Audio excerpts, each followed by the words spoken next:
कैसे काम करता है? कान हमारा शरीर का वह अंग है जो सुनने और संतुलन बनाए रखने में मदद करता है। इसके काम करने की प्रक्रिया 3 हिस्सों में बंटी होती है। बाहरी कान आउटर ईयर ध्वनि तरंगों को पकड़कर कान की नली ईयर कैनल की ओर भेजता है। यह ध्वनि को मध्य कान तक पहुंचाता है। मध्य कान मिडिल ईयर में एक पतली पर्दा होती है जिसे ईयरड्रम कहते हैं। जब ध्वनि तरंगे पर्दे से टकराती है तो यह कंपन करने लगता है। कंपन को 3 छोटी हड्डियां मैलियस, इंगस और स्टेपिस बढ़ाती है और उसे भीतरी कान तक भेजती है। भीतरी कान इनर ईयर में एक घुमावदार संरचना होती है जिसे कॉक्लिया कहते हैं।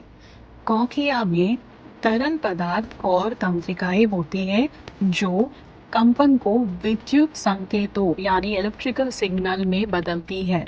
ये संकेत ऑडिटरी नर्व के माध्यम से ब्रेन तक पहुंचते हैं। ब्रेन इन संकेतों को ध्वनि के रूप में पहचानता है।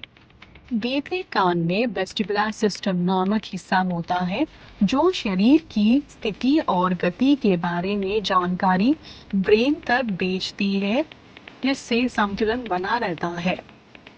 कॉक्लियर इम्प्लांट उन लोगों के लिए उपयोगी है जो गंभीर या पूर्ण सुनने की क्षमता खो चुके हैं और सामान्य हियरिंग एड्स से लाभ नहीं उठा सकते।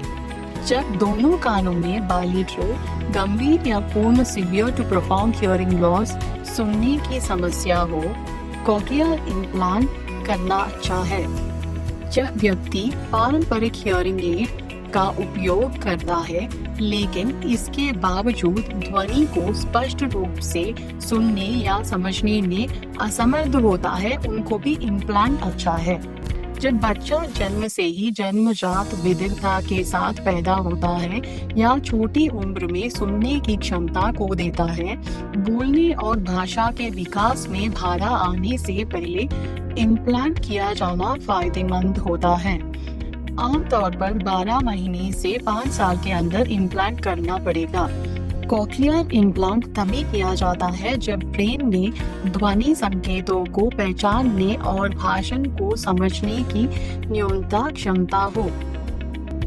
एक बधिर हियरिंग इम्पेयर्ड बच्चा बोलने की क्षमता इसीलिए विकसित नहीं कर पाता क्योंकि भाषा के विकास के लिए सुनने की क्षमता अत्यंत महत्वपूर्ण होती है। जब एक बच्चा सुनने में सक्षम होता है तो वह अपने आसपास की आवाजों, बोलचाल और भाषा को सुनकर उसकी नकल करता है और धीरे धीरे बोलना सीखता है। यदि बच्चा जन्म से या शुरुआती जीवन में हियरिंग इम्पेयर्ड होता है तो वह इन ध्वनियों और भाषा की जानकारी नहीं प्राप्त कर सकता। बच्चे को भाषा का अनुभव सुनकर नहीं मिलता, इसीलिए वह बोलने की प्रक्रिया को समझ नहीं पाता। बच्चे को ध्वनियों और शब्दों की पहचान का अभ्यास नहीं हो पाता जो भाषण विकसित करने के लिए जरूरी है। हियरिंग इम्पेयर्ड बच्चे अक्सर सांकेतिक भाषा यानी साइन लैंग्वेज या अन्य दृश्य विधियों के माध्यम से संवाद करना सीखते हैं, जिससे उनकी भाषण क्षमता विकसित नहीं हो पाती। यदि बच्चे को समय पर 1 साल से 5 साल के बीच में हियरिंग एड या कॉक्लियर इम्प्लांट्स उपलब्ध कराए जाए और सही स्पीच थेरेपी दी जाए तो वह बोलने की क्षमता को कुछ हद तक विकसित कर सकते हैं।